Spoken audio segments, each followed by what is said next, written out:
Como todos sabem, o fim de semana foi marcado por eleições na Argentina e no Uruguai, enquanto continua a celeuma sobre a recontagem ou não dos votos lá na Bolívia e aparentemente uma diminuída na tensão e nos protestos lá no Chile. Sobre esses assuntos eu quero conversar rapidamente com vocês, mas antes quero lembrar você a se inscrever em nosso canal, isso é muito importante, compartilhar o nosso conteúdo em suas redes sociais e ativar o sininho. Quando você acordar e durante todo o dia e os dias vindouros, os analistas e convidados cuidadosamente selecionados para se aterem a uma só avaliação dirão que o que aconteceu na Argentina irá acontecer no Brasil. Essa será a tônica dos programas de rádio, de TV, nos portais de internet e onde for possível. Será uma mescla perversa de oportunismo, desejo pessoal e frustração ainda latente e viva pela derrota de 2018 aqui no Brasil. Portanto, prepare-se. Prepare-se também para não ser refém de um discurso que prima pelo lado da desinformação, onde o rancor pela realidade brasileira será mais forte do que a real percepção daquilo que aconteceu nas eleições argentinas, bolivianas e uruguaias. Antes de mais nada, é preciso entender que o peronismo é, a exemplo do nazismo e do fascismo, um regime em si, nem de direita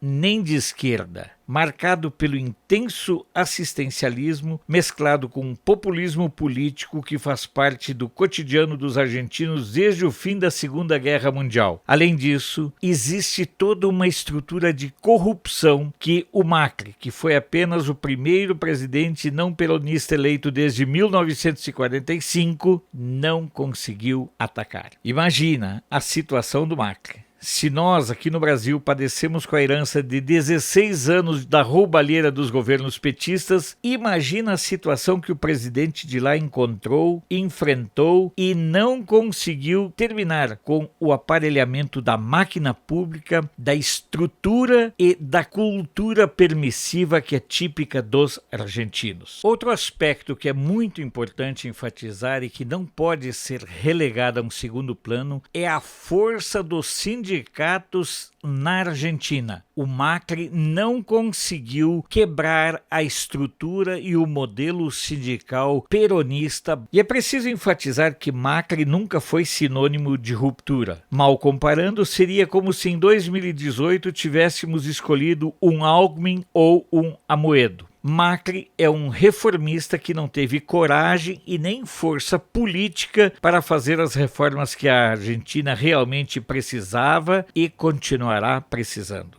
Não as fez e ficou com um desgaste. Há províncias argentinas onde até 70% da população depende da ajuda do Estado para sobreviver. Claro que haverá aqueles a sentenciarem a volta dos ladrões ao poder aqui no Brasil em breve, mas isso não tem respaldo na percepção da realidade de quem acompanha o que realmente está acontecendo em nosso país. Claro que a derrota do Macri pode e deve propiciar muitas lições, sendo que a principal delas é que o presidente Bolsonaro não pode abrir mão das reformas estruturantes que está conseguindo aprovar no Congresso Nacional, implementar um programa arrojado de desestatização e venda de ativos, reformar o Estado e tirar o peso do Estado do lombo dos brasileiros. Fazer uma reforma administrativa profunda para que a máquina pública brasileira deixe de usar ferramentas obsoletas e se torne efetiva e atenda aos anseios do cidadão. Outra lição que o fracasso do Macri pode trazer ao presidente Bolsonaro e sua equipe é que é hora também de atacar de frente alguns problemas que tendem a elevar o nível e tensão social. Eu aponto basicamente o endividamento das famílias, os altos índices de inadimplência do FIES e do programa Minha Casa Minha Dívida, sem contar a manutenção da retomada dos níveis de emprego. Claro que a imprensa considera generosos espaços para o fanfarrão Alberto Fernandes. Na verdade, ele não passa de uma marionete a ser controlada por Cristina Kirchner, uma batedora de carteira da mesma laia do Lula.